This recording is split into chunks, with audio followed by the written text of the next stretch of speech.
evening and welcome to Tucker Carlson Tonight. Happy Monday. Not a lot of Americans pay attention to European politics unless they're very bored or work at some think tank. And that's understandable, but it's a shame, really, because if you look closely at what's happening in Europe, you can learn a lot about what's happening here. Despite the castles and the funny accents and the smelly cheese, Europe is not actually that different from the United States, at least in this way. European leaders run their countries pretty much the same way our leaders run our country. They yammer on endlessly about democracy, but then at the same time they do their best to avoid democracy's most basic requirements, like free speech and representative government. A few years ago, the Prime Minister of Italy at the time, Paolo Gentiloni, bragged to the World Economic Forum about his plans to, quote, bring more social justice to the country, by which he meant importing many more thousands of poorly educated economic migrants from the Third World into Italy. We are very open on migration, he said. We are saving lives at sea. Oh, saving lives, huh? Congratulations, you're such a good person. But the question is, and it's a relevant question in a democracy, what do the people who live in Italy, that would be your constituents, think of that idea? Well, as the Prime Minister explained, he didn't care.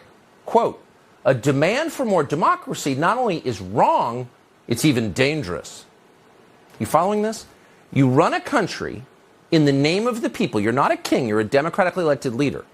You run it in the name of the people who live there, but at the same time it's, quote, dangerous to allow the opinions of those people to influence your decisions. Does that sound familiar? Oh, it does, because it's exactly the kind of democracy that we live in, which is to say, a fake one. In fact, there is no majority in any country on planet Earth that thinks open borders are a good idea, or that considers global warming the single biggest problem, or that thinks it's wise to quarantine the entire population because of a flu virus. No large group of people anywhere wants these things. But in the West, everybody gets them anyway because politicians don't care what you think. Your opinion is dangerous. Shut up, racist! So it goes without saying this can't last. A system like this cannot endure forever because it's inherently unstable. You can't tell people they're in charge of their own government. It's a democracy, we promise, and then ignore over decades their most strongly held opinions on things that matter. That doesn't work long term. They will rebel, guaranteed. And the best you can hope for is that they will do it peacefully.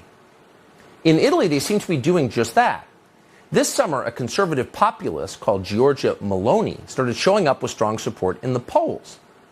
Meloni was no radical. Her views would have seemed perfectly ordinary just a decade ago. But because she resolutely refused to bow to the twin gods of climate and mass migration, people panicked.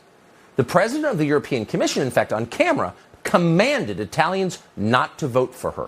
Watch. So we'll see if things go in a difficult direction. I've spoken about Hungary and Poland. We have tools if things go in the right direction. And people, as a body that is always, where always governments have to be accountable to, play an important role. Oh, if things go in the wrong directions, in other words, if voters disobey, quote, we have tools. Oh, you do you? Well, that sounds like a threat because, of course, it is a threat. But it turns out Italians are so desperate, they no longer care. They're not afraid. And they're not afraid because neoliberalism, which that lady is just espousing, has destroyed their country. Energy prices in some places in Italy are now up more than 400% over last year. Why? Well, a pointless war in Ukraine and self-destructive climate policy. It's not an accident, and everyone knows it. Meanwhile, parts of Italy are becoming flat-out dangerous. That hasn't happened before, outside of Sicily, but it's happening now. Why? Everyone knows why. And government statistics show why. It's migrants who are driving much of the crime, a huge amount of the crime. So these aren't mysteries, but you're not allowed to acknowledge them in public. Period. In some places, it's illegal. But Meloni is one of the very few politicians who doesn't care and has been willing to say the obvious, the truth, out loud. And as a result of that, because she's been willing to say what everybody actually knows, last night her party, called Brothers of Italy, won an overwhelming victory in Italy. They took both majorities in the Houses of Parliament. So by Italian standards, and in fact by American standards, this is a revolution. But unlike most revolutions, the person at the front of it can actually explain what she's about. She can articulate it in a way people understand. She's smart. This is part of the speech she gave earlier this year that led to last night's results. Watch. Everything we stand for is under attack. Our individual freedom is under attack. Our rights are under attack. The sovereignty of our nation is under attack. The prosperity and well-being of our families is under attack. The education of our children is under attack. In front of this, people understand that in this age, the only way of being rebels is to preserve what we are. The only way of being rebels is to be conservatives. They will try to take everything away from us, but they can't take away who we are. And you know what?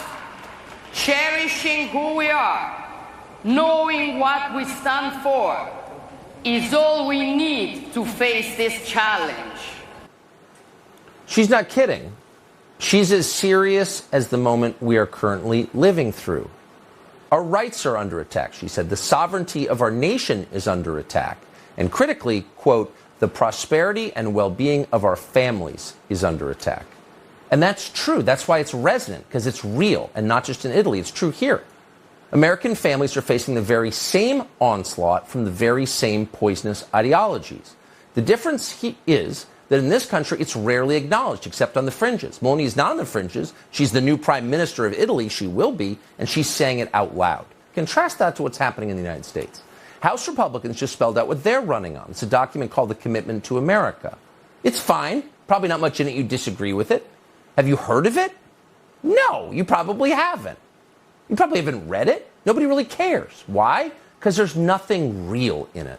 There's not a single word in that document about the attacks on the American family that you see every day.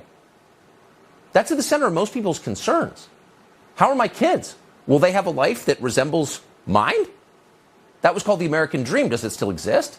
Will they be able to afford to live the way they grew up? Will they have the opportunities that we had?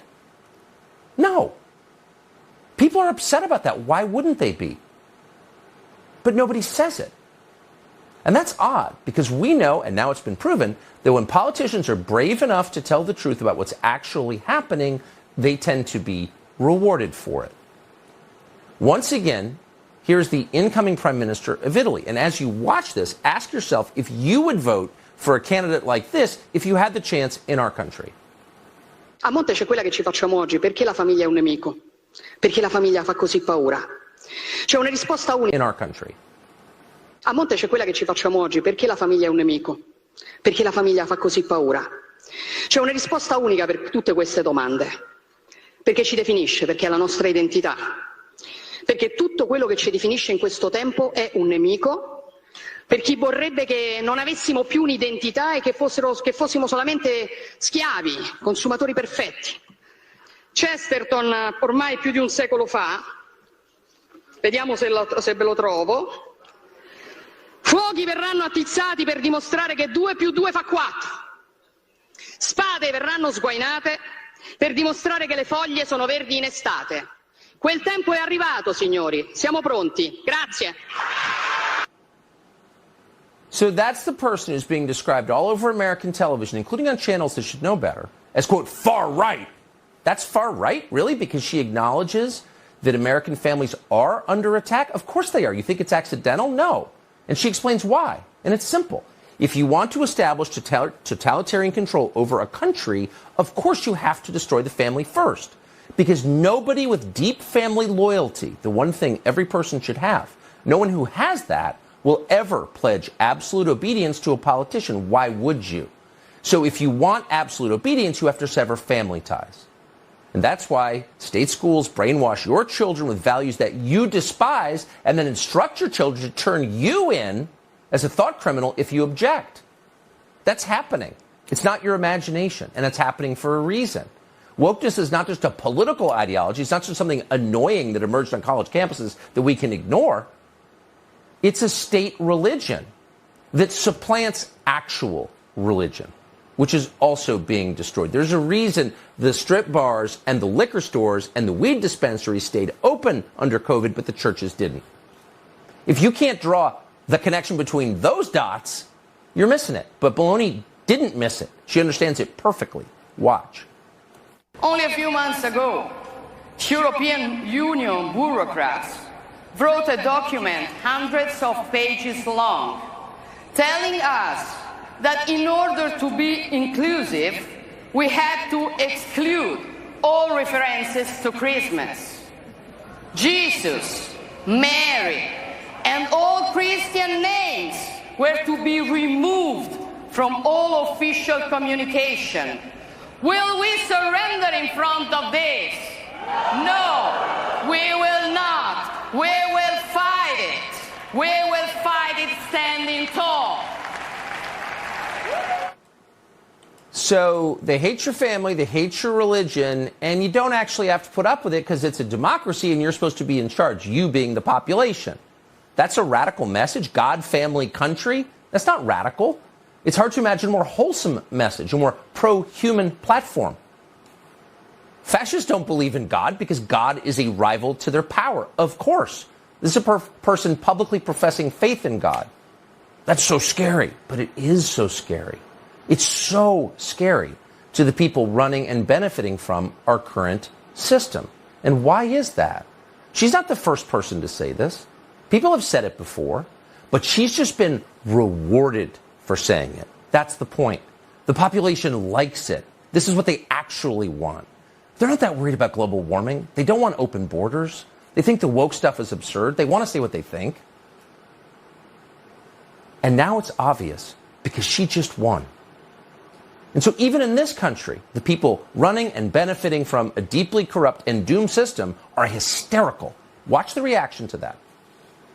I want to start today by talking about a politician on the right who we should all be worried about, who's on the rise today. A politician who has brushed off accusations of fascism. What separates us from, let's say, Italy, who elected a fascist? She is from fascist roots. A far-right political party whose roots go back to post-World War II neo-fascist. A party that has its roots in Italian fascism. Its roots in Italian fascism. Define that for us, if you would, Joe Scarborough. Oh, sorry. You're an idiot. You can't. But the point is, fascist means unacceptable. Whatever this chick is saying, you're not allowed to agree with. They're very worried that many Italians do agree with it. So she has to be completely unacceptable. Don't read further. She's a fascist. And in case you missed the theme, a recent New York Times piece on Meloni mentioned fascism or fascist 29 times. Not a subtle newspaper. Apparently she's on the verge of invading Poland. We should be worried. Watch this. They said it could never happen again. 100 years ago, Mussolini marching on Rome, plunging the country into 2 decades of dictatorship, an alliance with Hitler, and a Second World War. Today, the fascist party is gone, but many say these are their political heirs, the Brothers of Italy. Once on the fringes, they've ballooned into the biggest party in the country.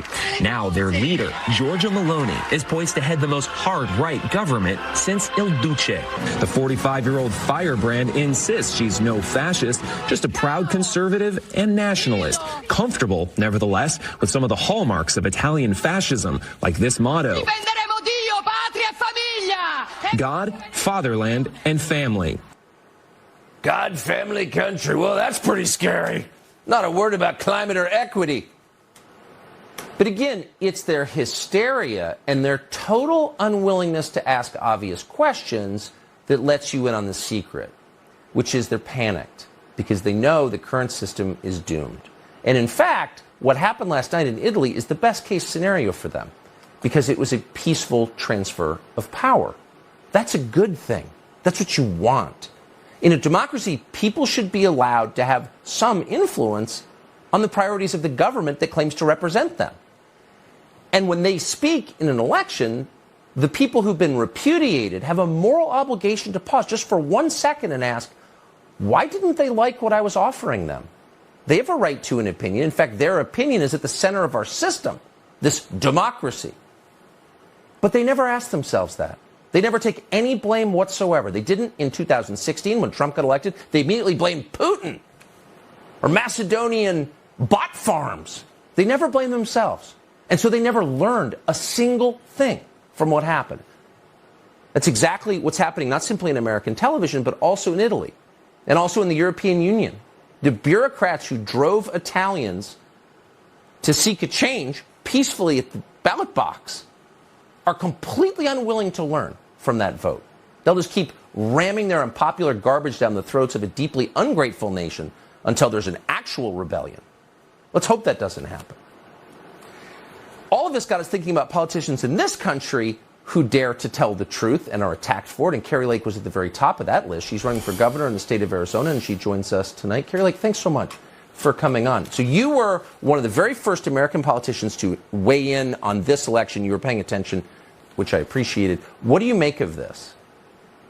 I'm so excited. You know, it's funny. I looked this Italian Ms. Meloni up when I heard about her about a week ago, and I couldn't find any just straight up information on her. Everything was she's a fascist, she's a racist, she's this, she's that. And I thought, wow, this is somebody who I can relate to because they're doing the same thing about me. And it makes me realize that if they're not calling you all of these slurs, if they're not attacking you, then you're probably not truly representing the people of your country.